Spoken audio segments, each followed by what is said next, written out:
formas de vida tienen un código genético, todas las formas de vida, un código, un ADN que determina gran parte de nuestros rasgos físicos, determina el color de nuestra piel, determina inclusive nuestra forma de pararnos ante la vida, nuestra estructura psicológica, emocional, tiene que ver con nuestra estructura, con nuestro ADN que eso está desde nuestros padres.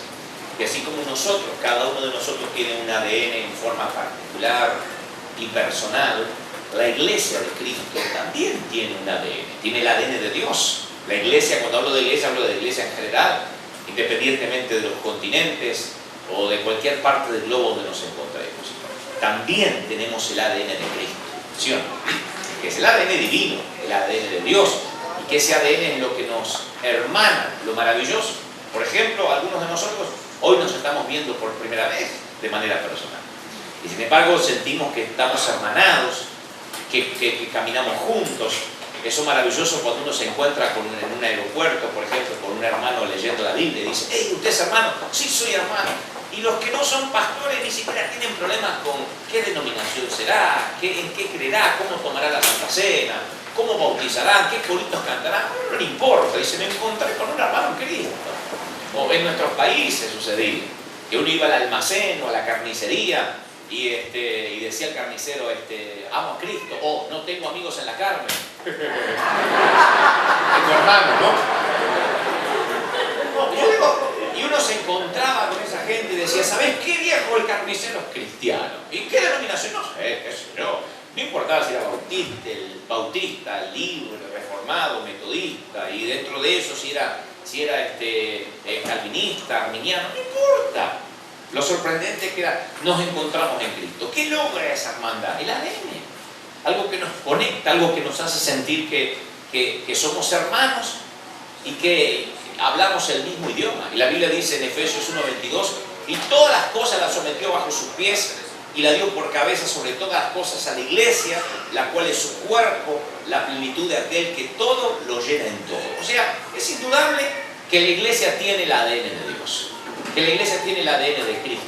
¿Estamos hasta ahí, sí o no? Quiero que me presten mucha atención porque pasa esto, vamos a empezar a construir lo que creo Dios me dijo que le diga. Ahora, uno puede tener el ADN de Cristo y estar hermanados, pero a la vez hay lo que se llama la adaptación cultural de la iglesia. O sea, las culturas que nos diferencian. Y vaya si lo sabremos los que estamos aquí en los Estados Unidos, que algunos vienen de Cuba, de Colombia, de Venezuela, de Ecuador, de Argentina. ¿Cómo no vamos a saber lo que es la mistura cultural? Las distintas comidas, las distintas formas de vestir, los distintos horarios para vivir. Ese es el crisol de razas que convergen, por ejemplo, en una ciudad cosmopolita como esta, o puede ser Florida, o puede ser donde yo estoy, el sur de California. Pero eso es otra cosa, no tiene que ver con el ADN. Tenemos el mismo ADN, pero diferente cultura, ¿sí o no? Y la cultura significa de que a lo mejor el cubano no adora a Dios o no canta a Dios como lo hace un mexicano. Y que el argentino a lo mejor no canta o no adora a Dios, no levanta la mano como lo haría un australiano. Y eso ya tiene que ver con la cultura. Por ejemplo, yo estoy pastoreando en el sur de California, donde un 75% suelen ser de nacionalidad mexicana. Y los mexicanos traen en sí, en su sangre, muy similares al argentino con el tango, el mariachi. Y el mariachi es un género de por sí triste. Llorar y llorar, no saben que estoy afuera. Eso está en el mexicano. Y se traslada a la iglesia de otra forma, pero se traslada, ahí está. No sé, como el argentino, que está que me abandonó y me dejó la morocha. Eso está. O sea, desconocer que el argentino es llorón en su género musical es desconocer un tema básicamente cultural. Y el norteamericano no alaba y no adora a Dios como lo hace el hispano. En Florida, por ejemplo, yo he estado un año viviendo en Miami y como el 70% son cubanos, ahí es todo candela, todo sabor, todo azúcar, hasta los funerales, que se murió la hermana.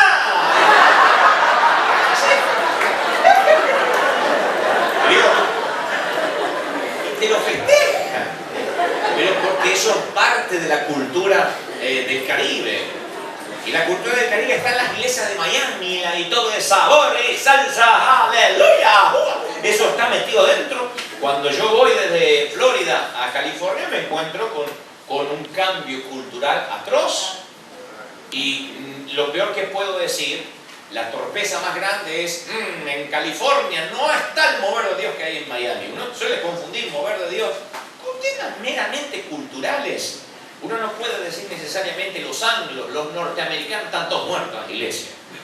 Porque hacen un servicio de 1 hora y 58 minutos y cantan canciones muy lentas. No es la cultura. Un americano no le levanta la mano más de 2 veces por servicio porque tienen adoquines para sentar así. Pero es así. Yo trabajé con norteamericanos, con anglos durante 3 años en la Catedral de Cristal, y ellos, lo que no está en el script, lo que no está en la hoja de ruta para el servicio, no se hace. Y aunque Cristo en persona baje allí, si bajó en el minuto equivocado, le dicen, Señor, vuelva mañana porque terminó. Y uno dice, pero qué frío. Y yo he tenido algunas conversaciones con el board, con la comisión norteamericana, y he dicho, de los americanos, le he dicho, miren, es que yo a veces me dejo guiar por el Espíritu. Y me dicen, sí, pero el Espíritu Santo te lo puede decir 1 semana antes, y ahora 1 semana antes para ponerlo por escrito. Y tiene razón Rodríguez, el Puma, se entregó al Señor hace muchos años, y yo fui muy amigo de él. Digo fui porque no nos vemos hace tiempo. Y él me contaba que recién entregado al Señor, recién convertido, graba un disco cristiano y lo que siente es ir a llevar el Evangelio a los nativos, a las Islas Vírgenes, a donde nadie fue a predicar, y llega a una isla perdida. Él me la nombró, no recuerdo ahora, pero por cierto que es verídico todo lo que le voy a contar. Él dice, llega a una isla perdida, le voy a hacer con la voz de Puma, dice, llega a una isla, y cuando me paro a predicar en una choza, en un rancho, me encuentro, para mi horror, que las damas tenían todos sus senos descubiertos, sus senos al aire, y yo no sabía por dónde mirar, dice. Debe ser complicado. Entonces él estaba en una crisis, ¿sí? Una iglesia nativa. Algunas pocas estaban tapadas, pero la mayoría estaban con sus senos al aire. Y entonces él le dice al pastor, le sugiere, dice, pastor, mire, yo vengo del occidente, ¿por qué no les pide que se cubran las damas? Y el pastor dice, no me meta el mundo en la iglesia, por favor. Porque casualmente, en ese lugar me contaba, las mujeres que habían tenido hijos, que eran señoras de su hogar, mamis, orgullosamente lucían los senos como símbolo de haber traído hijos al mundo, y quienes se tapaban eran las mujeres que dispensaban favores sexuales a cambio de dinero, las mujeres de la calle, las mujeres de la vida. Entonces era una señal de honestidad y de pureza exhibir los senos. Si hay algún varón que está pidiendo la dirección de la iglesia, olvida. Ahora,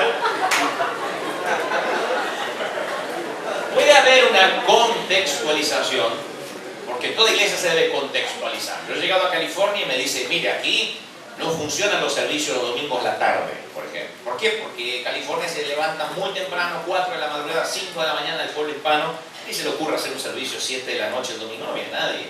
Hay que hacerlo en la mañana. En Argentina soñar con un servicio a la mañana es una utopía. Eso es una contextualización. El Evangelio no cambia, pero hay que contextualizarlo. Tengo colegas pastores que me dicen, aquí nieva a determinado momento al año, y cuando hay nieve hay que adelantar el servicio porque a la gente se le complica. Eso es la contextualización geográfica, climática. ¿Soy claro, sí o no? Ahora puede haber una sobrecontextualización que va relativizando las verdades de la Biblia, que va relativizando las cosas que no pueden cambiar. Y nosotros no nos damos cuenta y nos vamos dejando llevar. Dice un escritor amigo, replantear el Evangelio en un nuevo lenguaje se hace necesario en cada generación. De la misma manera que es necesario traducir la Biblia a varios idiomas. Pero el peligro incide cuando el Evangelio se empieza a diluir y empezamos a predicar otro Evangelio. Como bien decía el apóstol Pablo, estoy asombrado que estéis despertando de aquel que los llamó para seguir un Evangelio diferente. Lo que trato de decir, antes de llegar al meollo, a lo medular que quiero transmitir desde esta jornada de ADN, que yo entiendo la contextualización, y vuelvo a lo mismo. No canta y no adora a Dios de la misma forma un cubano que un, no sé, que un australiano. No es lo mismo como adora Hillsong que como adora Jesús Adrián, por ponerle dos íconos de música cristiana contemporánea. Pero una cosa es la culturización y otra cosa es la sobreculturización, cuando va descontextualizándose la Biblia de modo tal que nos vamos ayornando, y ahora le voy a dar más ejemplos, vamos cambiando lo que nunca debería cambiar. Hay cosas que son indiscutibles para cualquier denominación. Por ejemplo, ¿qué pensarían ustedes si vuestro pastor el próximo fin de semana sirve la Santa Cena con papas fritas y Coca-Cola, por ejemplo? Y pasa el combo de McDonald's y dice, reciba, participe hermano. Y usted agarra la Coca-Cola y la papa frita. Técnicamente no hay un pecado ahí, pero ningún pastor serio estaríamos haciendo una cosa así, porque estaríamos hiriendo sensibilidades, estaríamos haciendo de tropiezo a mucha gente. ¿Por qué? Porque la Santa Cena debe ser con jugo de uva y con pan, sin levadura. ¿Y dónde dice eso? No sé, pero debería decirlo la Biblia. No debería decirlo. Hay cosas que hay que respetar, que tienen que ver con el púlpito. Hay gente que le gusta que no haya púlpito, y conocemos iglesias en la Florida que según la temática del mensaje, y si va a hablar de matrimonio, acá arman un set ahí atrás, un dormitorio, una cama, y hay pastores que entran en moto, qué sé yo. Yo soy más de la vieja escuela, aunque no parezca. A mí me falta el púlpito y la Biblia, hasta el iPad, me cuesta predicar con iPad. Yo lo veo a todos que están así, y cuando yo veo a los pastores con la tabletita ahí, yo digo, no sé cómo hacen, porque yo me crié mirando a Jimmy Swaggart, que agarraba la Biblia así y decía, quiero decirle, amigo, algo de la palabra de Dios.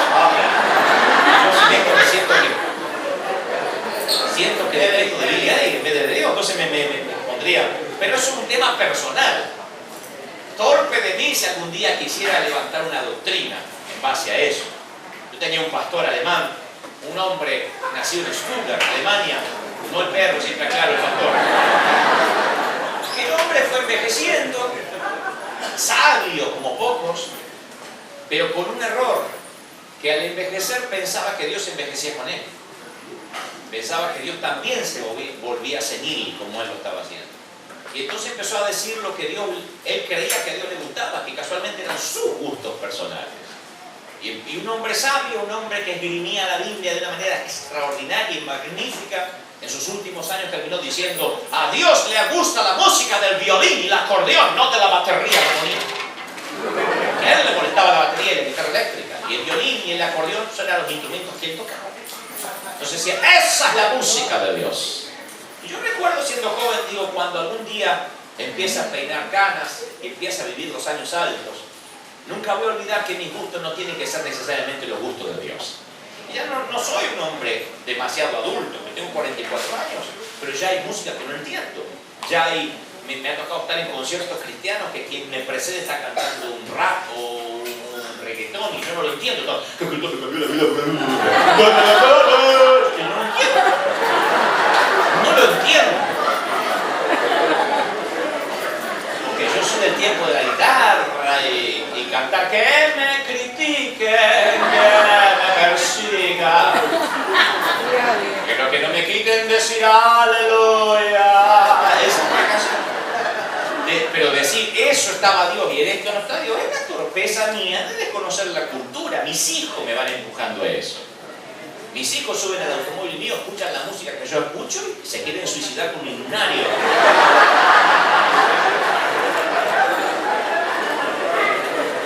Le digo, ¿qué saben ustedes de música? Y le pongo Miguel Ceja. Le digo, ¿qué saben ustedes de música? Y me dicen, ¿qué están escuchando? Y ellos escuchan una música que no entiendo. Entonces, por tener hijos me doy cuenta que no puedo cometer la torpeza que mi querido pastor cometió allá hace muchos años cuando él decía, esta es la música de Dios, no aquella. ¿Me explico lo que digo? Entonces, creo que la contextualización está bien, la tenemos que entender, pero no la sobrecontextualización, porque eso nos puede quitar que no seamos una iglesia orgánica. El Evangelio es una semilla viva plantada en el corazón del hombre y que crece orgánicamente. La iglesia crece orgánicamente. Orgánicamente es algo que crece solo, puro, sin intervención denominacional o doctrinal. Hay una flor que mi mamá supo tener llamada hortensia, que si ustedes la plantan en Estados Unidos, da flores rosadas. Si la plantan en Brasil, Argentina o Chile, Sudamérica, produce flores azules. Si la plantan en Ecuador, produce flores rojas. Noten que cambian los colores de rosada, azules o rojas conforme la situación geográfica o el sitio donde esté plantado. Pero nunca la hortensia va a producir cardos, ni espinos, ni va a dar manzanas, ni naranjas, porque esas características no están en su ADN. Entonces una iglesia puede ser diferente en Cuba, que en Ecuador, que en Colombia, que en Argentina, o en China. Corea, por ejemplo. El coreano, la iglesia de Corea es una iglesia que creció de manera descomunal después de levantarse de una guerra. Un país que estaba devastado, donde el 80% sufría de tuberculosis. Y se levantó una iglesia que es una potencia mundial, pero básicamente por la cultura de trabajo que tiene el asiático, el coreano en este caso, que la forma de orar.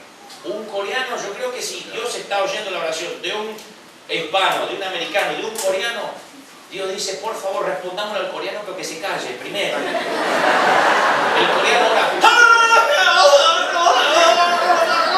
lo vuelve loco, Dios. Hasta que Dios le responde. Pastor, no me ora el pañuelito. No, el coreano. Entonces, el poder de la oración que tiene un coreano no lo tenemos nosotros, los hispanos, por más que le pongamos candela, no lo tenemos. Y ahí otra vez el ejemplo de la cultura. Pero la iglesia crece igual. La iglesia de Corea no va a producir cardo ni espino como la iglesia que no está en nuestro ADN, porque no se altera el gen. Del mismo modo, cuando se planta una iglesia y se deja sin el control denominacional, sin interferencias del hombre, entonces puede haber diferencias culturales, pero no se altera el ADN. ¿Sí, claro, sí o no? Pregunta. ¿Ustedes creen que el ADN de alguien, de una persona, se podría alterar? El ADN es lo que determina nuestro color de piel, nuestro color de cabello. ¿Se podría alterar un ADN? Es lo primero que nos viene a la mente. No. Yo no quiero hacerles sentir de que están equivocados, pero están equivocados. Porque primero le viene a la mente, no, el ADN no se puede violar un ADN, no se puede distorsionar. Porque la iglesia, como usted dijo, puede tener flores rojas, rosadas o amarillas, pero nunca va a producir cardos. Sin embargo, el 4 de noviembre del año 1970, algunos de ustedes no habían nacido, yo tampoco, se descubrió una nena atípica de 13 años de edad. Se la descubrió en estas condiciones, como les voy a contar ahora, cuando la niña tenía 13 años, lo descubre la prensa. A la niña nunca se le enseñó a hablar. La ataban en una sillita con inodoro, la dejaban sentada todo el día, estaba desnudita todo el día sentada en un inodoro. Por las noches la ataban a una bolsa de dormir, la golpeaban si hacía algún ruido, y sus rasgos naturales se distorsionaron, caminaba como conejo, tenía las manitas como garras, le colgaban así como garritas, no podía masticar, no podía nunca enfocar sus ojos, no podía enfocar los ojos. Y el diagnóstico médico fue su ADN normal, la niña nació normal. La niña no nació con ninguna deficiencia, ni ninguna capacidad motriz especial. Pero su ADN normal fue alterado debido a la falta de estímulos. Como no le dio los estímulos correctos, se le alteró el ADN, se le alteró la genética. No podía caminar, no podía pararse, no podía enfocar los ojos, y el ADN estaba alterado de modo que le costaría 40 años recuperar su ADN de nacimiento. Porque en los primeros 13 se lo alteró no dándole los estímulos correctos. Esto nos lleva a la conclusión de que si esto puede pasar en un ser humano, ¿cómo no va a pasar, por ejemplo, en el ADN de una iglesia? Sin que nos demos cuenta.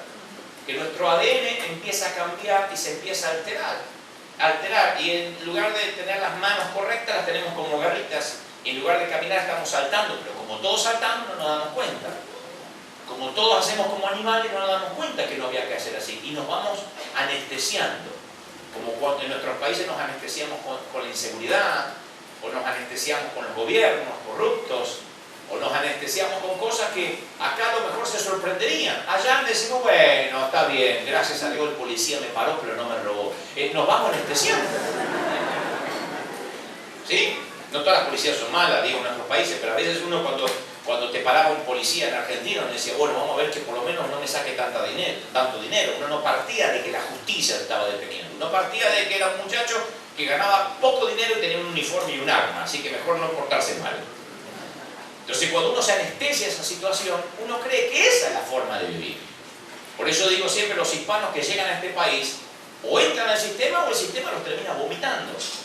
No hay forma de pelear contra un sistema que te va cerrando las puertas. Uno dice, no, pero yo puedo estar acá y no pagar impuestos nunca, y ir a la tienda, agarrarme algo prestado, decir, usarlo, el otro día decir, no me gusta, lo devuelvo y me saco otra cosa. Hay gente que vive así. En California hay un carpool, que es un cierto sector del freeway, de la autopista, donde si uno va con 2 personas dentro del automóvil, puede ir por esa carretera. Mientras que todo el tránsito está atascado, uno va por el carpool, si es que no va solo en el automóvil. Y agarraron unos cuantos argentinos que iban con un maniquí en el... ¿Cuánto tiempo lo pueden hacer? Hasta que lo descubren. Porque se van cerrando las puertas y el sistema los va escupiendo, los va vomitando, porque si el sistema está bien armado, el que quiere ir en contra del sistema se da cuenta que está luchando como el Quijote contra los molinos de viento. Entonces esto es igual en la iglesia. Una vez es cuando el sistema se empieza a corromper y la iglesia empieza a cambiar su ADN, uno dice, bueno, esto debe ser lo normal. Porque cuando uno quiere cambiar eso, siente que va a contramano. Anoche yo les contaba la humorada, el chiste que me contaron cuando era chico, que del español, del gallego. Los gallegos no son brutos, no hay nadie más lleno de cultura que el español. Pero hay un estereotipo del gallego, que eran los primeros que llegaban a Argentina luego de la guerra del 40, en Argentina. Entonces le quedó como que ese gallego no tenía instrucción. Y de ahí salieron varios chistes de gallegos. Entre ellos uno que va al revés, por la autopista. Una autopista muy importante en los Estados Unidos. Va al revés, se mete en contramano. Y los autos tocando bocina, miles de autos tocando bocina, y él va en contramano. Y enciende la radio y dice, cuídense porque hay un loco que va al revés. Entonces dice, hombre, informen bien, no es uno, son un montón.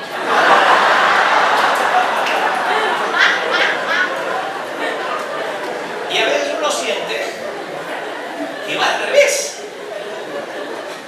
Porque uno no quiere alterar el ADN porque uno dice, bueno, es que yo así aprendí. Entonces un día, por temor a que nuestro ADN, digo nuestro, estoy hablando ahora de la iglesia, que Dios me dio la providencia de pastorear por el tiempo que Él diga acá en Anaheim, me di cuenta que a lo mejor nuestro ADN también estaba adulterado, estaba cambiado.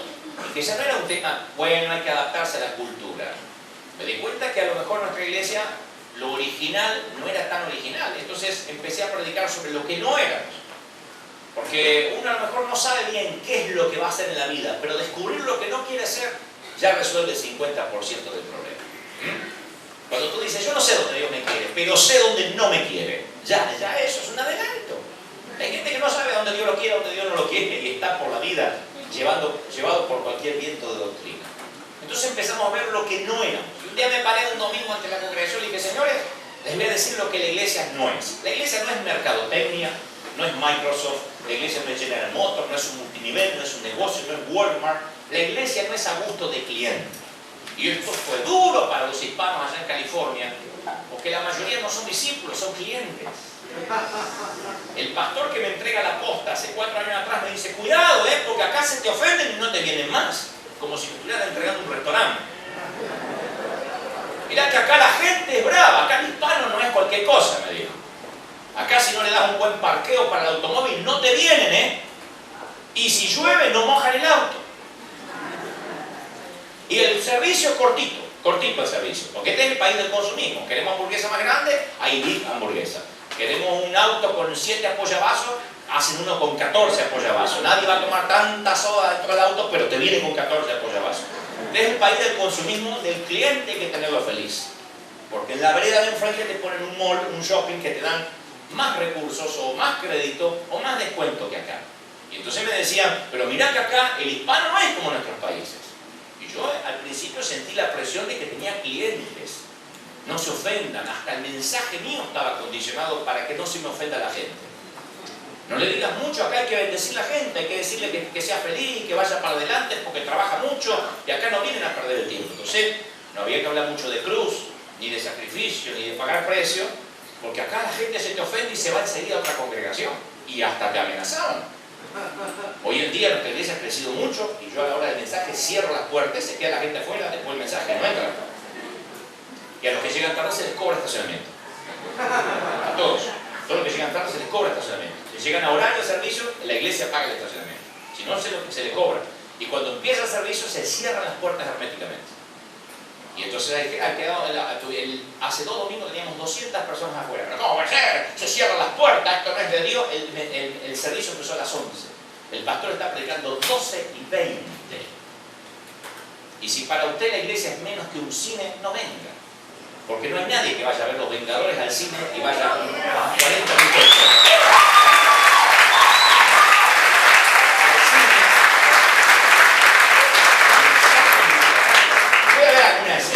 Alguien que bajó del avión recién, que no sabía, y nosotros contemplamos esas excepciones.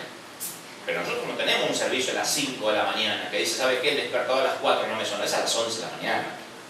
Y me dice, no, acá el hispano no te llega temprano. Entonces le digo, nadie tendría que tener documento, porque cuando lo cita el juez, o cuando tienen que ir a la embajada para la green card, no van, no llegan. No, ahí llegan. Nadie tendría que tener licencia de conducir, porque cuando en el día te llaman para darte la licencia, ¿cómo hacen? Nadie tendría que tener licencia. No tienen. Entonces, y nadie tendría que tener trabajo. Serían todos vagos. Porque el trabajo no te dice, ¿y a qué hora entro, jefe? Y entre las 7 y las 11 usted vaya viéndolo.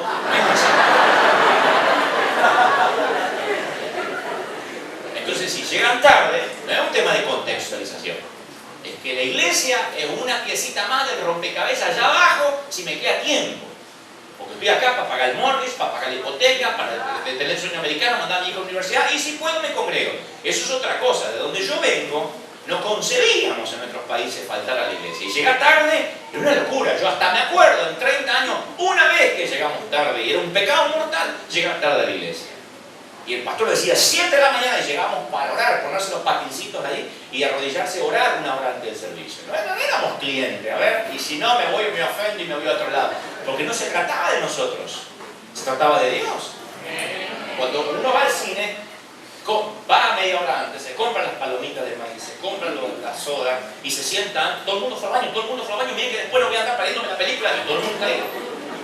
Yo me paraba a predicar en la iglesia hace 3 años y o todo el mundo tenía problemas de próstata, o mi mensaje era diurético, no lo sé. Yo no podía entender cómo está la gente.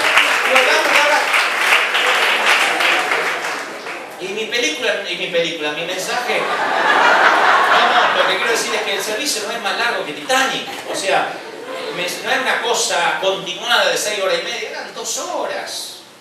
Y cualquier película mínimamente con los comerciales llega a las 2 horas y veo gente que va al cine y porque pagó se queda hasta ver los créditos. Acá yo hacía el llamado al altar, me empezaban a parar todo, a buscar las carteras, a irse, pues si no, no salen rápido del estacionamiento y se pierden de comer el macaroni. Pero yo digo, ¿qué pasó? ¿Qué fue lo que se distorsionó? No, es que acá la gente es así. No, la gente es cliente, que es diferente, no son discípulos, no son seguidores.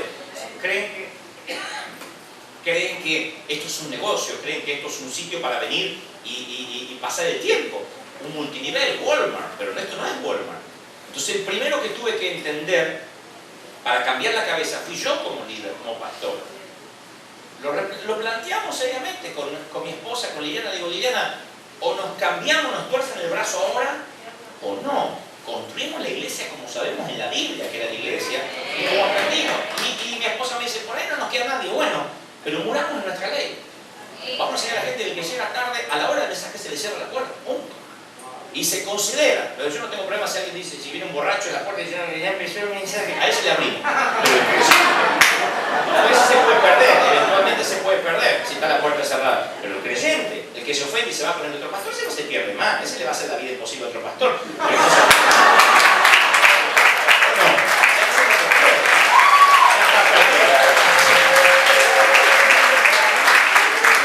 Pero clientelismo es lo que va manejando la iglesia y después el pastor no hace nada porque acá la gente no te rinde, porque acá la gente, muchas gracias, porque acá la gente si cambias el horario no te viene. Yo tengo colegas pastores ahí en el sur de California que le digo, ¿cuántos miembros tenés? Es según la fecha, te dicen. En Easter repunta, en Pascua. En Christmas, en la fiesta también repunta un poco, después baja, cuando hay invitados viene más gente, en el invierno te va a bajar. Parecía que está hablando de un restaurante que dice, acá cuando hay más turismo, es la iglesia. Yo me crié en una iglesia donde éramos 40 y se iba convirtiendo, éramos 41 y se murió una viejita, éramos 39, pero se éramos 40. Nació un nene más y 42, pero sabíamos los miembros que había, y hoy faltó Rupert. ¿Dónde está el hermano? Hay que visitarlo. Y la iglesia que tenemos nosotros, Sergio no me deja mentir, ahora son unas 4.000 gente, y están ahí, y llueva, truene, haga frío, la iglesia está ahí, y no se le dice el invitado, que no hay invitado, esto no es un late night, esto no es un programa de televisión, esto es una iglesia. Yo no puedo decir hoy con qué gente cuento, hoy me vino la mitad, hoy me bajó, porque hoy es feriado, puente, porque los feriados largos la gente se va a Las Vegas, así me decían a mí cuando arranqué, dije, Señor, ¿pero qué es esto? ¿Qué aprendí? No, que acá, o líderes que un día te decían, hermano, pastor, no voy a venir más, porque me salió un trabajo en Beckerfield.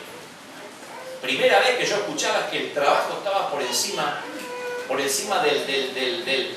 No lo grabes ahora, hermano, no grabes. Yo prefiero que ustedes me presten atención. Si me están así grabando, no puedo contar algunas cosas.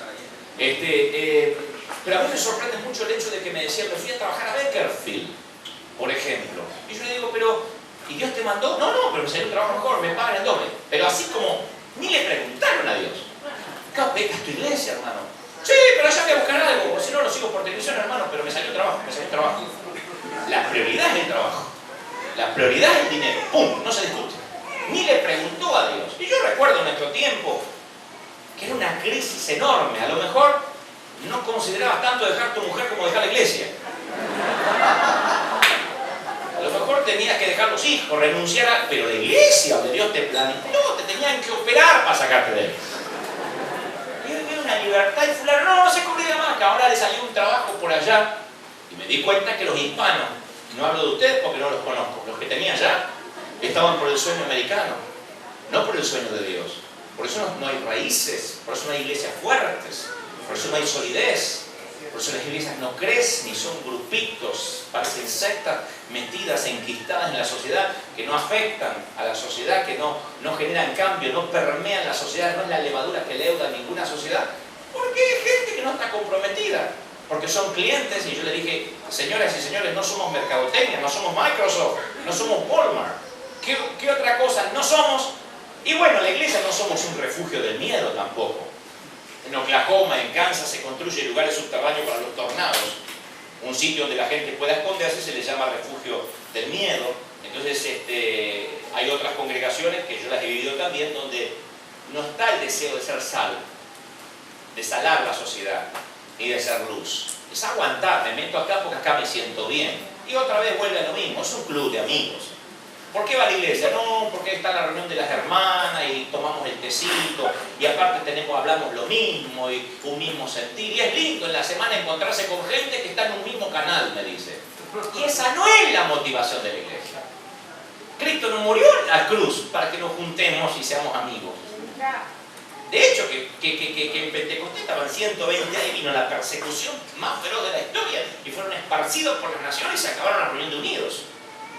No había reunión donde estaban todos juntos. Entonces, la motivación de la iglesia, ¿cuál es? Bueno, ya vamos a llegar, pero tampoco es un refugio del miedo. Estamos acá aguantando hasta la venida de Cristo. No, la venida de Cristo va a venir cuando sea su tiempo y nosotros nos iremos con Él si nuestra vida está a cuentas con Él.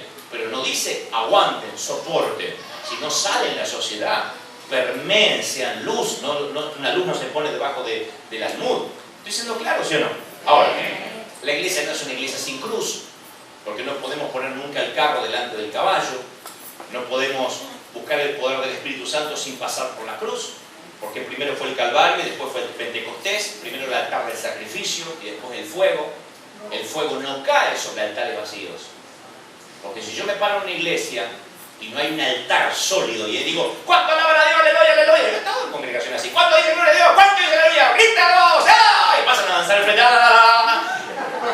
Es un movimiento cultural. Te gusta cantar y bailar y mover el esqueleto, pero eso no te va a cambiar la vida. No tengo nada contra los que danzan, no estoy diciendo eso no es de Dios, digo, no es un cambio. Yo he tenido gente en mi iglesia que se caía al piso y así como se caía al piso se bajaba el calzón a la semana y se acostaba con quien no debía. Estoy embarazada, pero no estaba recibiendo la chiripiorca hace una semana. ¿Quién está embarazada? El Espíritu Santo no fue.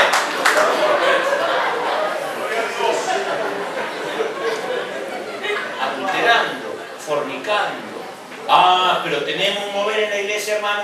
No podemos tener una experiencia mística sin santidad, una búsqueda de poder sin haber desarrollado el carácter, porque el carácter es lo importante y después la búsqueda del poder. Un entusiasmo del alma sin solidez del espíritu, porque los entusiasmos del alma pasan. Es como el entusiasmo cuando uno va a ver un espectáculo, lleva a los niños al circo, y en un momento, o ve una película y después ya terminó. Pero el desarrollo del carácter permanece en la semana por encima del entusiasmo. Yo empecé a ver en la iglesia que no había carácter.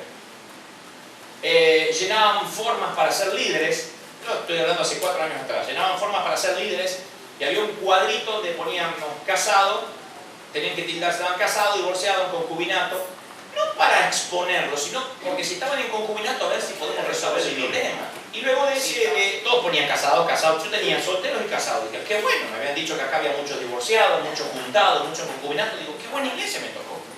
Porque soltero o casado y soltero, casado, y estaba feliz. Se me ocurrió emplear el sistema americano, que te vuelven a preguntar todo lo que escribiste por las dudas. Y entonces empecé a tener charlas pastorales. ¿Así que usted, hermano, es casado? Sí, como si no fuéramos, sí. Yo le pregunté qué calzón se puso a la mañana, que dice, ahora no me acuerdo. Le pregunté si está casado o soltero, si yo recibo una sola explicación. ¿Sí o no? Digo, ¿pero por qué la duda? No, se miran con la esposa. No, casado, pastor, casado. No, pero ¿por qué la sonrisa? ¿Tan felices de estar casados? ¿Qué les pasa? No, que ya tenemos 5 hijos, 27 años juntos. No me están entendiendo la pregunta. ¿Están casados? Sí, 27 años juntos, pastor. No me estás entendiendo la pregunta. ¿Estás casado? Bueno, estamos en unión libre, pero 5 años y amamos al Señor. Y yo le digo, el pecado no prescribe por antigüedad. El pecado no es que por antigüedad es menos pecado. Está en pecado igual. Y encima fornicando con la misma, aburrido encima, porque está pecando, se va al infierno también.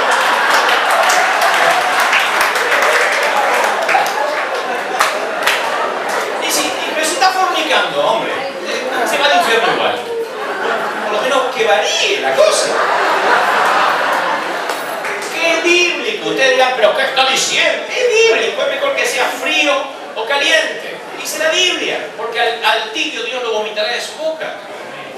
A veces me escriben en los correos electrónicos los jóvenes que se confiesan y dicen, no, con mi novia nos permitimos caricias genitales o estuvimos desnudos en una cama, pero no hubo penetración y entonces, pastor, ayúdenos para seguir manteniendo la santidad. Estoy tentado a decirle, ¡hácelo bien, pecad! Si llegaste ahí y te vas al infierno con dignidad, me vengo a quemar con dignidad.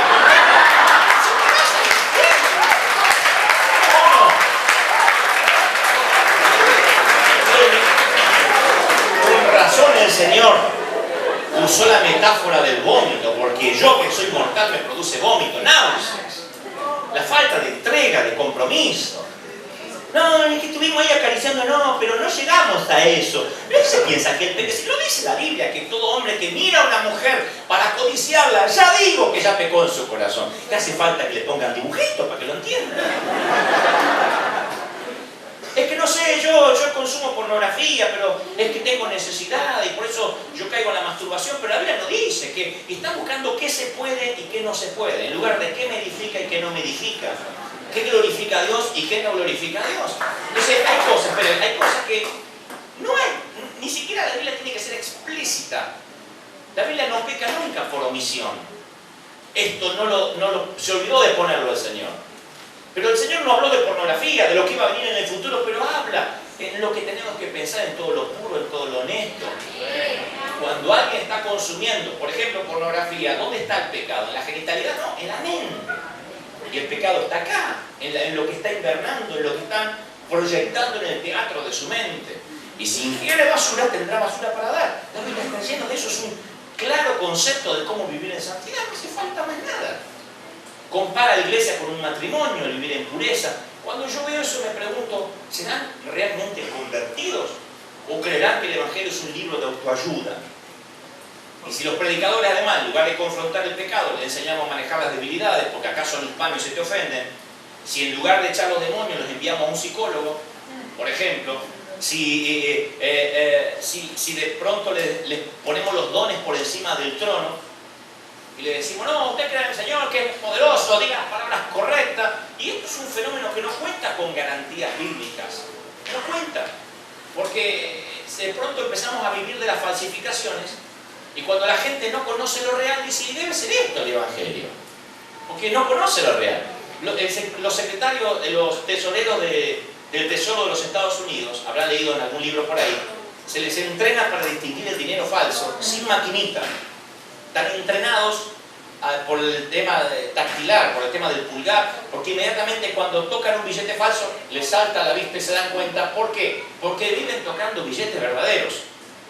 Y cuando uno toca todo el día lo verdadero, inmediatamente dice, esto es falso. Y cuando uno ve lo verdadero una sola vez, dice, esto es falso. Inmediatamente se da cuenta de que esto es falso. Y cuando uno se da cuenta de lo verdadero de lo falso, entonces ya le es contado por pecado, porque antes no sabía. Pero una vez que uno sabe, se le empiezan a correr los velos de los ojos y se da cuenta de que a lo mejor está viviendo otro evangelio. Dice un escritor, últimamente todo está enfocado en la gente y que el público no sea incomodado. Los mensajes cortos están de moda, especialmente en los Estados Unidos. Y siempre, si es a la mañana del servicio, deben terminar antes de que la gente tenga hambre y quiera ir al restaurante. En lugar de entrenar un ejército, la iglesia ha entretenido a un montón de bebés retardados espiritualmente. Como el Evangelio no cuesta nada, lo dice él, no lo digo yo, por eso dije que lo voy a leer. Como el Evangelio no cuesta nada, tampoco el reino de Dios requiere nada de nadie. Dios no me va a pedir ningún sacrificio económico siquiera, y si me lo pide, nunca va a alterar mis gastos fijos. O sea, si me sobra, doy. No tengo que predicar en la semana porque el pastor posiblemente está en televisión o en radio. Y entonces el Evangelio es gratuito, es de gracia y a mí no me tiene que costar nada. Cuando no es así, a Dios le costó su hijo, nada menos.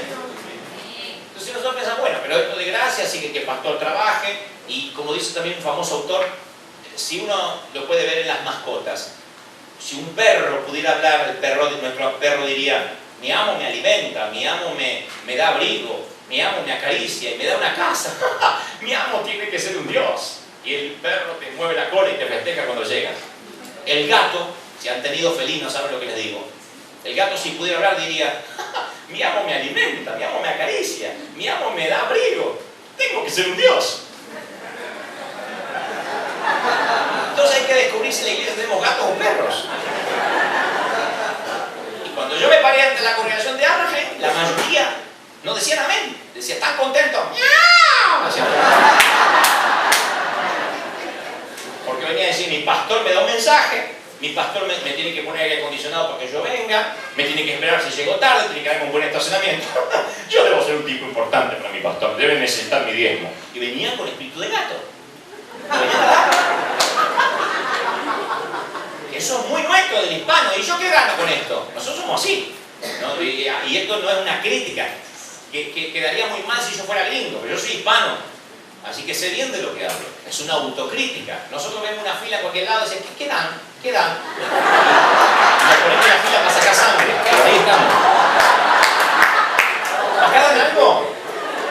Lo hemos vivido en las exposiciones de libros, en las exposiciones de México. Filas y filas y filas de gente que va con una bolsita.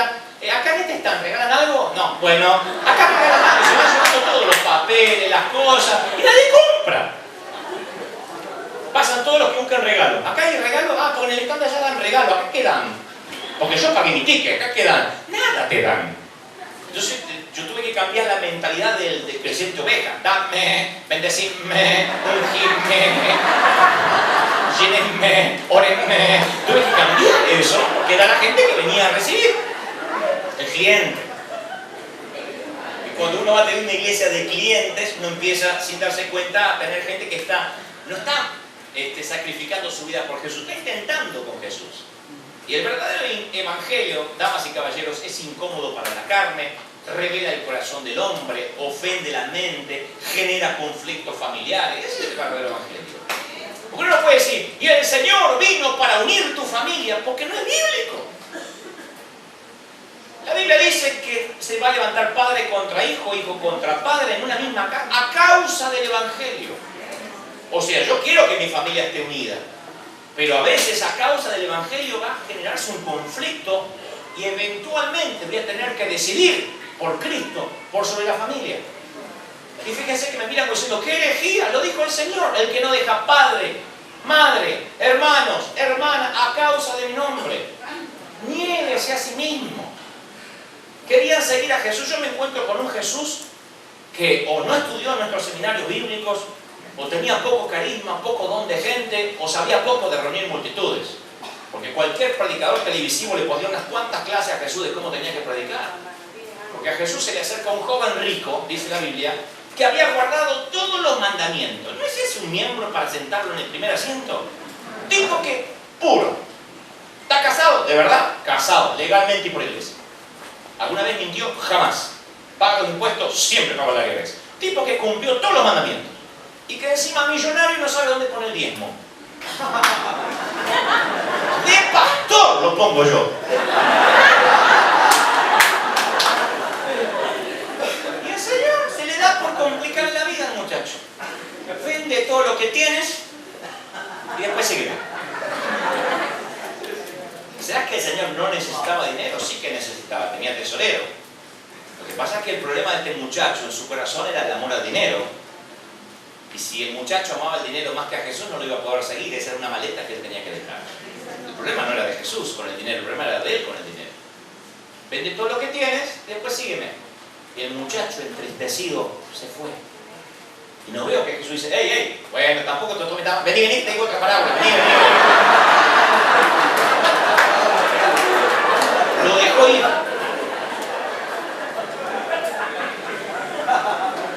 Se acerca otro muchacho, el que no tiene plata, dice, yo te quiero servir. ¿Será que no necesitaba gente? Jesús, claro que sí. Pero en vez de decirle, mirá, cuando Dios te llame a las naciones, Dios te va a entregar las naciones, hermano. Dios te va a aceptar, te van a hospedar. Veo un Hilton, te hospedan en un Hilton.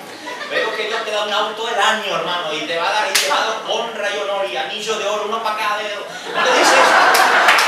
Le dice, las zorras tienen cuevas, los pájaros tienen nidos, yo no tengo donde recostar la cabeza.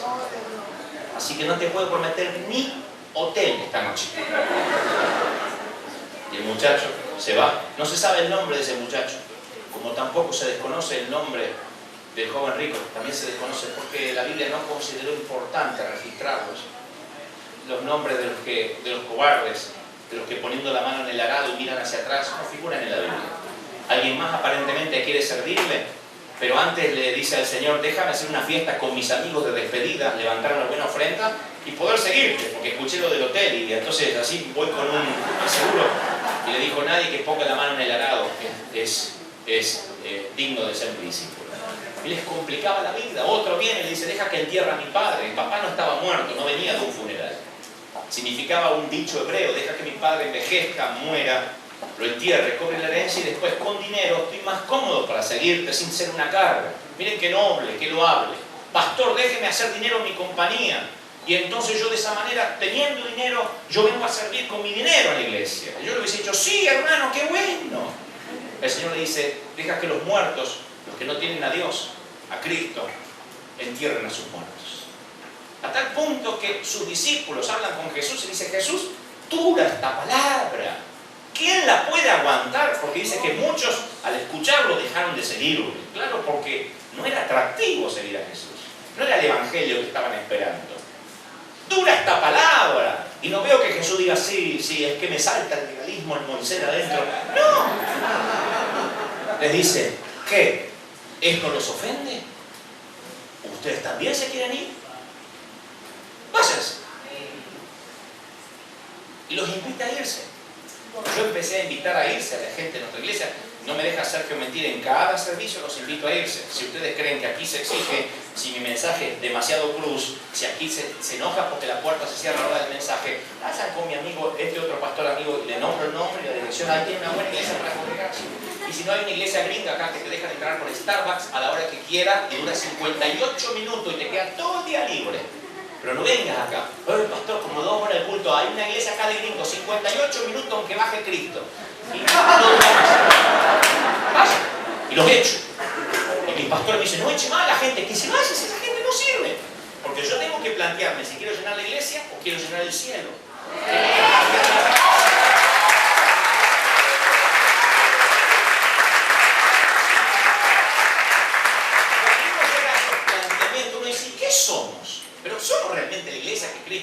esperando. Jesús lo invita por primera vez, lo van a ver ustedes ahí en los evangelios, que por primera vez va a predicar a su ciudad natal. Por primera vez. Nunca había predicado en la sinagoga, que lo vio crecer desde que era niño, no había estado ahí y ahora vuelve. Y lo invitan como un milagrero. No dice que lo reconocen como Mesías. Estaban todos los judíos ahí en el sábado diciendo, va a venir alguien que salió de nuestra tierra. Como un argentino se enorgullecería de decir, en el Barça juega Messi, ¿no? Como se enorgullecería alguien que envió un Pulitzer, un Nobel, un Oscar de la Academia, como los españoles dicen, pues que Antonio Banderas es nuestro. Y los mexicanos dicen, y Salma Hayek es nuestra. Y eso está. Cuando uno pone a alguien en un lugar prominente. Y los judíos dicen, ¿saben qué? Tenemos una persona que hace milagros, ha hecho milagros en Capernaum, y nos enteramos que transformó el agua en vino en las bodas de Caná. Y lo invitan para que haga milagros, están todos expectantes. Y Jesús no sé qué es lo que desconoce de la oratoria, pero a los 15 minutos lo quieren matar. ¿Cómo? A mí me han tocado pastores anfitriones que no me han querido dar ofrendas, pero nunca me han querido matar. Entonces, predicar mal. Porque pasa Jesús, le habla el rollo de Isaías y les dice, he venido a traer libertad a los cautivos, y les dice cosas que ellos estaban esperando al Mesías, y se autoproclama el Mesías. El día se ha cumplido, ha llegado lo que dijo Isaías. Enrolla el rollo, valga la redundancia, y dice, de aquí he venido para los ciegos, los oprimidos, los necesitados. A los 10-15 minutos dice que lo llevaron a un pináculo, a un sitio donde se despeñaban a los falsos profetas. Lo llevaron, ¿cómo que se transformó? ¿Cómo ese culto cambió de tal manera? Que los músicos, los tecladistas, todos los que vaya, lo llevaron para que lo matara el tren. Y él dice, abriendo ese paso para la multitud, dijo, permiso, y se fue. Imagina a los discípulos, Jesús dice que ha hecho un par de milagros. Eso atrae a la gente. Y el Señor le dice, ustedes dirán, médico, cúrate a ti mismo. En otras palabras, ¿por qué no haces los milagros aquí que has hecho en Capernaum? Pero yo he venido a los ciegos, a libertar a los cautivos, a los oprimidos de corazón. Los trató de ciegos, desnudos. Y eso enfermó a los religiosos y los querían matar. Porque esperamos, nosotros cumplimos la ley, somos santos. Y esto que nos vino a decir nos ofende. Y veo un Jesús que del 100% que predicaba, el 80% estaba ofendiendo gente. El 80% estaba airado, hablando de los religiosos. Ustedes dirán, pero no, a mí, ese no era Cristo. No se confundan con el Cristo de Hollywood. Vayan a la Biblia. Ustedes dicen, pero airado, así como airado. Y la Biblia dice que cuando el Espíritu de Dios vino con poder sobre Saúl, él se airó en gran manera cuando le querían sacar el ojo derecho al pueblo de Israel. O sea, el Espíritu vino con poder y se airó ante la injusticia. Airaos, pero no pequéis, aborreced el mal. Son pasajes bíblicos. Y alguien tiene que estar muy airado para dar vuelta a la mesa de los campistas. Entonces tiene que tener carácter. Para que los discípulos dijeran, Señor, esto es duro, ¿quién lo puede resistir? ¿Para qué? Para alimentar 5.000 personas, 5.000 hombres, sin contar mujeres, niños, presumimos 10.000 o 12. Para alimentar 12.000 personas, un tipo que te agarra una hamburguesa y te la transforma en 12.000 hamburguesas, yo lo sigo hasta la muerte. Digo, no sé qué tiene este tipo, pero multiplica la comida. 120 esperaban en Pentecostés. No es un fracaso como iglesia. Empezar con 10.000 y terminar con 120. ¿Qué denominación aguanta ese pastor? ¿Qué está haciendo Jesús de mal? ¿O será que a nosotros nos cambiaron el ADN y no nos dimos cuenta?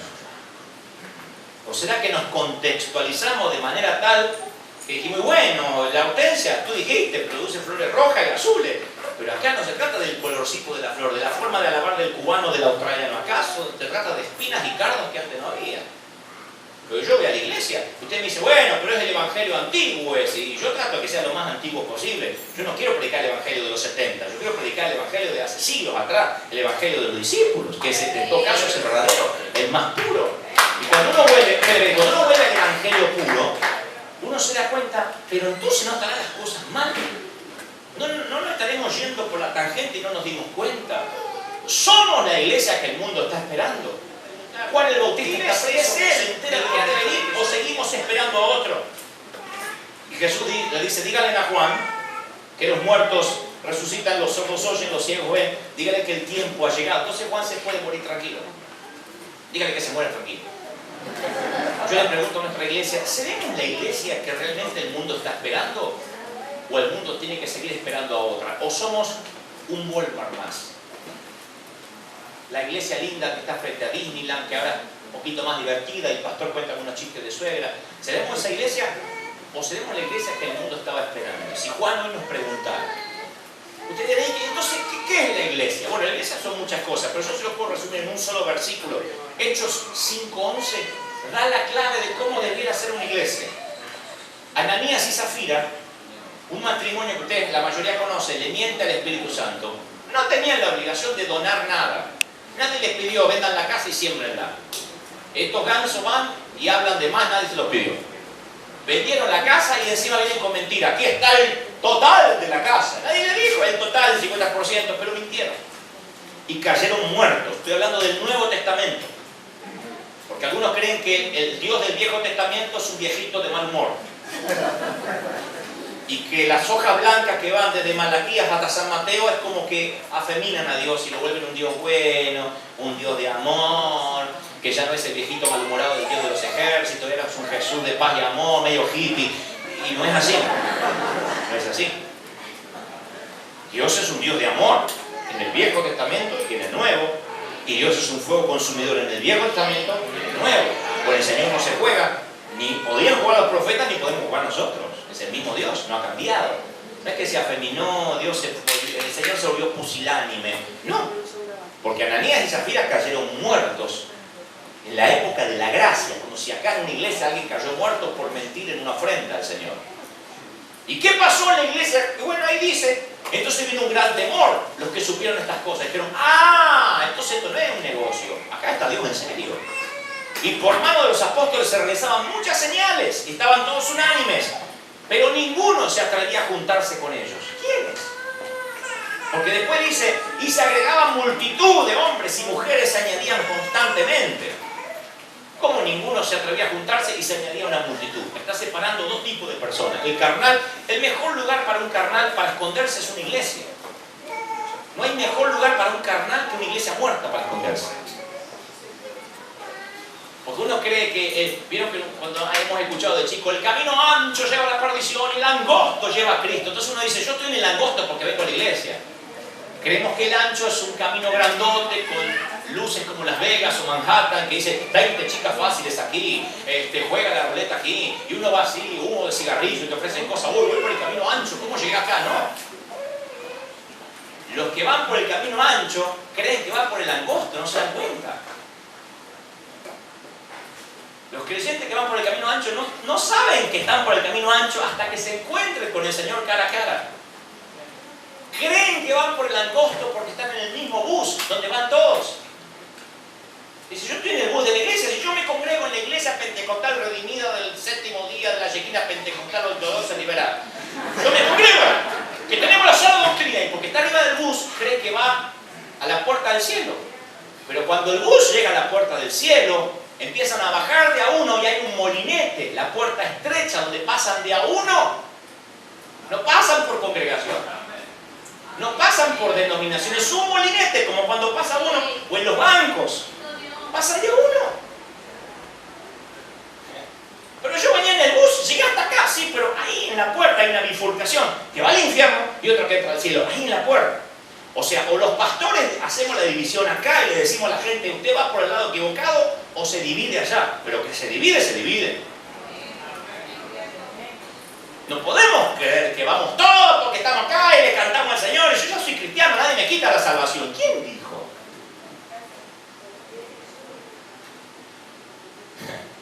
El camino ancho y el camino estrecho por lo general se suelen parecer. El estilo del diablo no es nunca mostrar el conejo de la galera, nunca él te va a decir estás por el camino ancho, él va a hacerte creer que estás por el camino angosto. Y entonces los que estaban ahí, los carnales, cuando vieron que se cayó muerto Ananías y Zafira, les agarró el pánico y salieron corriendo. Dijeron, no, acá no podemos estar jugando. No podemos estar jugando a la iglesia porque realmente aquí pasa algo serio. Esto no es, acá no se trata de jugar al evangelio. Y los que estaban pagaron el costo de saber ahí, de que estaban diciendo estamos en el sitio correcto, estamos en el lugar indicado y no podemos jurar, no podemos predicar otro evangelio. ¿Estoy siendo claro, sí o no?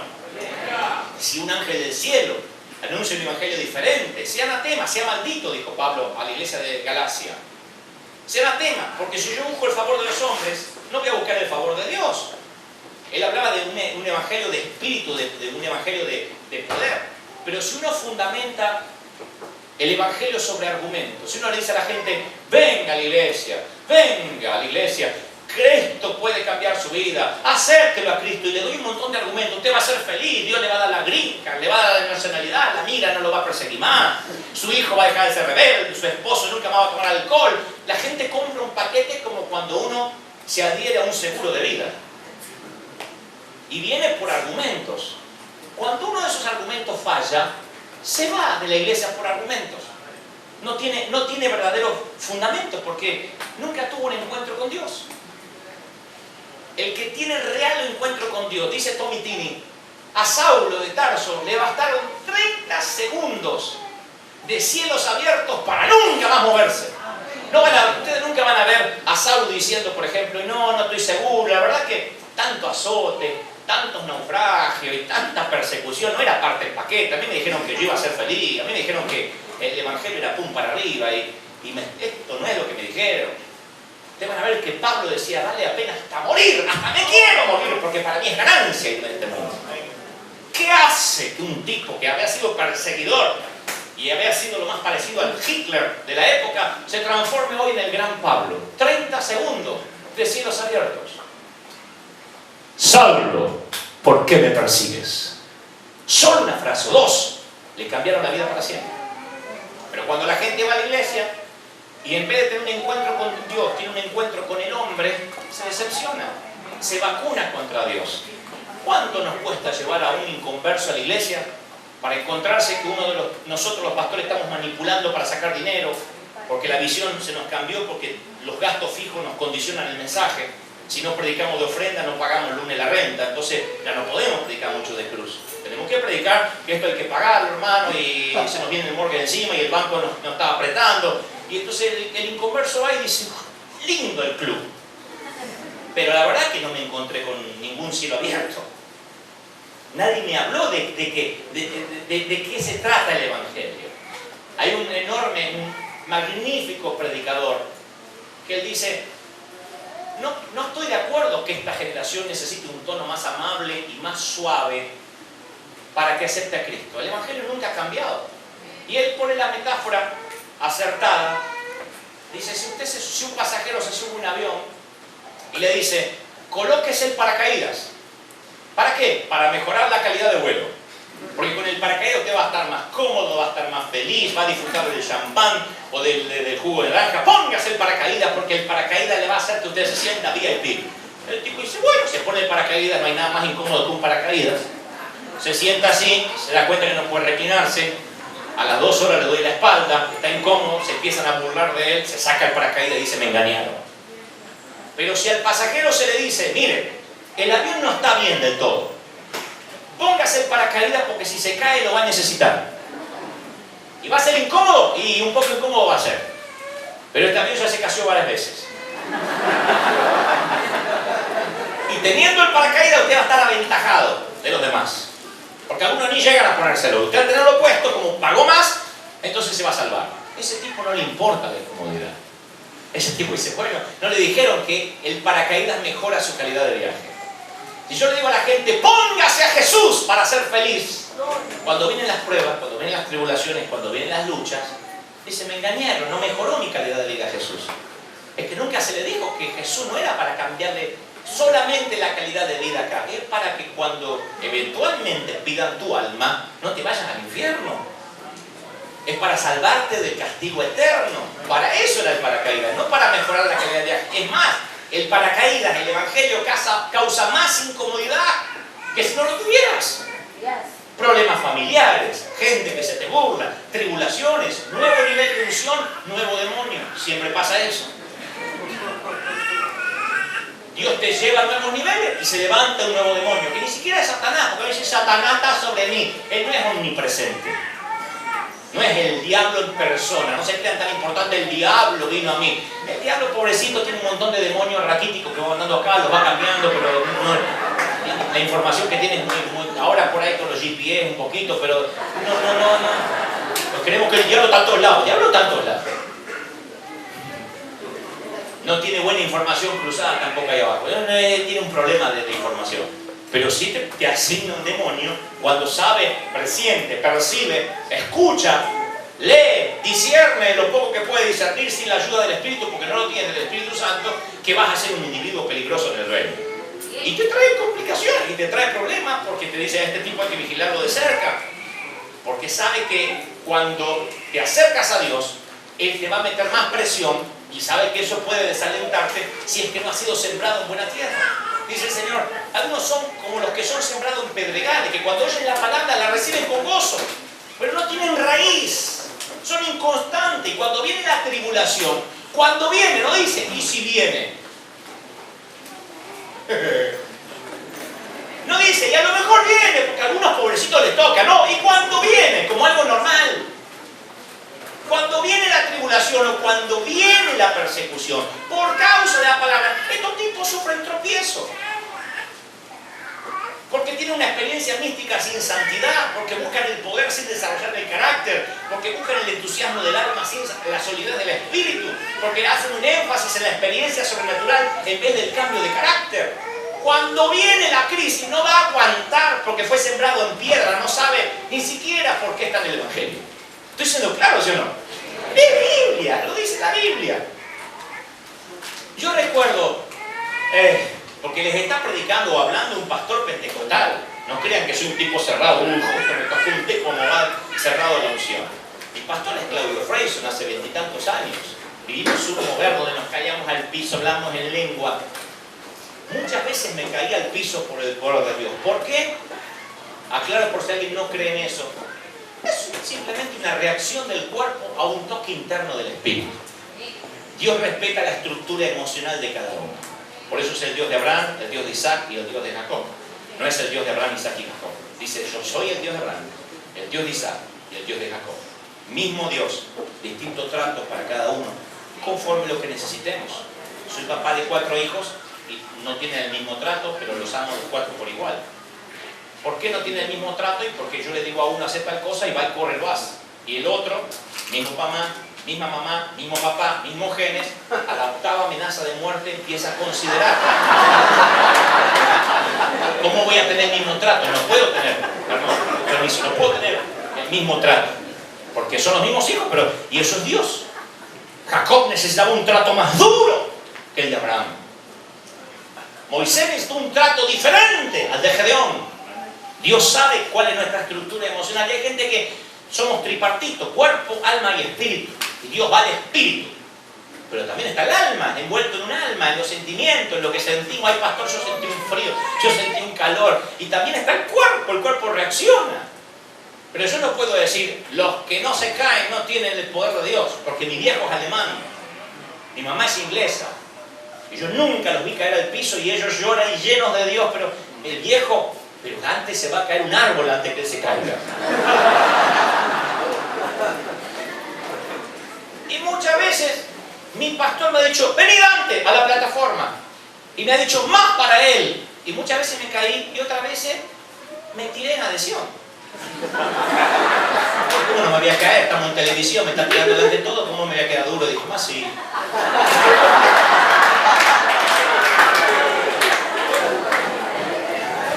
Debo ser el primero que lo reconoce. Me caí solidariamente. ¿Y cómo te sentiste? Y mal. Mal porque estaba ahí y digo, ¿qué hago? Me quedo un ratito más, me levanto, está bien. Y se ría nervioso porque no me había pasado. Fíjese hasta dónde llega la contextualización. Es que ese es el mover de Dios y uno se tiene que caer porque si no, no estoy en el mover. 16 años yo tenía y no hablaba en lengua. Y para un pentecostal no hablar lengua es un auto sin ruedas. Vos tenés que hablar lengua. ¿Para qué? No sé, pero hay que hablar lengua. Entonces un día me desesperé y le dije a la diaconisa de la iglesia, teníamos diaconisa. misa, le dije, hermana Carmela, ore para que yo hable en lengua. Me dijo, sentate ahí y te vamos a orar con la hermana morínica y te vamos a orar para que recibas todo de lengua. Porque esos eran los nombres del tiempo. Carmela, morínica, no eran Giselle. Tenían que tener nombres bíblicos. Que no están en la Biblia, pero suenan a bíblicos. Y me empezaron a hablar en los oídos, quedaba sordo o hablaba en lengua, no había segunda opción, tercera opción. Y decía, usted diga alabanza, alabanza, alabanza, alabanza, hasta que se le trabe la lengua. Alabanza, alabanza, alabanza, alabanza. Ahí va queriendo, largue, largue, largue, largue. Y yo salí con mi lengua. Y si hay alguien aquí que dice, pero pastor, no se está burlando o se estaba burlando en su defecto del Espíritu Santo, no. Yo era un muchacho puro, 16 años. No se me ocurría, me estoy burlando. Yo creía que era genuino. Que nadie me explicó qué se siente al hablar en lengua. Y yo iba con mi lengua y la hermana Carmela me dijo, esto es como un bebé que aprende a hablar, balbucear, después va sumando otras lenguas. Así que venían predicadores con lenguas más sofisticadas, yo me las anotaba, usa la manga larga, lo agarra la bazooka, y yo me las anotaba y la iba agregando. Y en un momento de silencio me paraba y decía, ¡usa la manga larga!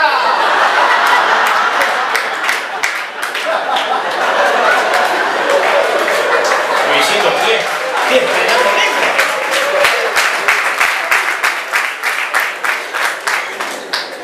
Por providencia de Dios, a los 19 años, vino la unción verdadera y el Señor me llenó con su espíritu.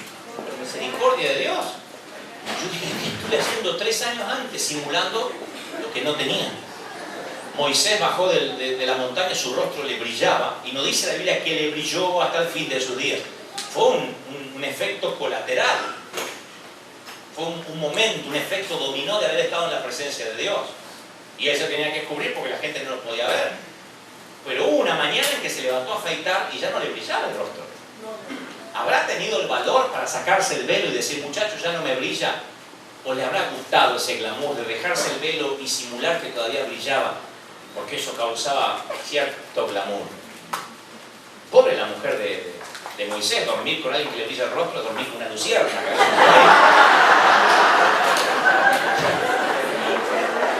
Apagar el velador, yo lo apagué. Si el televisor te molesta a veces, te imaginas con un tipo que le brilla el rostro. Dormí boca abajo.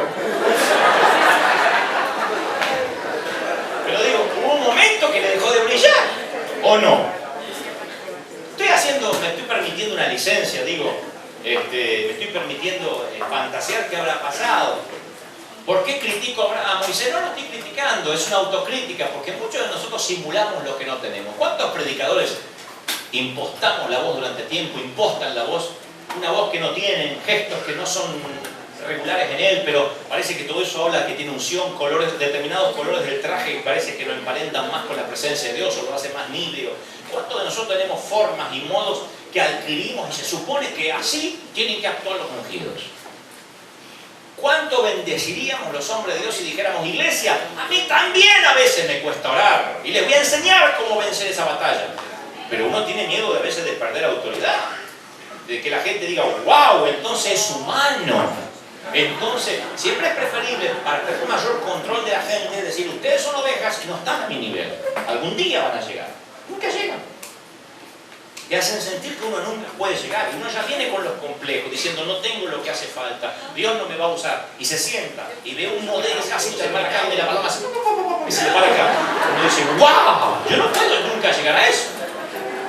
Y uno se empieza a frustrar. Si a ese cóctel se le suma que yo no me caigo, me parece que me tiré, a mí la lengua no me sale, el temblor no me agarra, no se me da de levantar las manos, uno sale diciendo, esto no es para mí.